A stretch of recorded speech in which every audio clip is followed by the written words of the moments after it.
Nagpalabas ng sulat ang opisina ni Senate President Cheese Escudero sa mga miyembro ng Senado at maging kina Vice President Sara Duterte at House Speaker Martin Romualdez na siyang nagpapaliwanag sa kanya naging posisyon hinggil sa impeachment trial. Pero maliban pa rito, inilakip din ni Escudero sa kanyang sulat ang kanyang proposed calendar para sa paglilitis sa Vice Presidente. June 2, resumption of session, presentation ng articles of impeachment by the prosecutors. Isang bagay ito na nakasaad sa aming rules at sa rules ng Estados Unidos. Approval ng rules dapat magawa na rin namin ng June 2. Again, more or less, depende kung gaano kahaba ang debate. June 3, pwedeng mag-oath taking na ang mga senador bilang judges.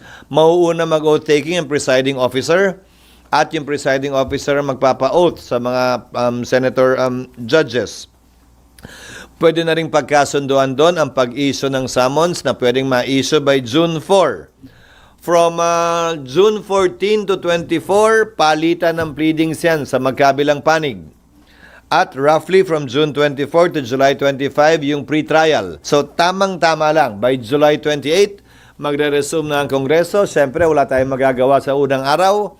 July 29, inaasahan namin na susumpa ang 12 bagong senador na magiging bahagi ng 20th Congress maliban dun sa unang 12 kami na sumumpa na at inaasahan namin na sa susunod na araw, July 30, kung yan ang mapagkakasunduan ng mayoriya, ay magsisimula na ang paglilitis o presentation of evidence. Ngunit paglilinaw niya, posible pa rin magpalit ang schedule na ito depende nga sa kanilang mapag-uusapang mga senador.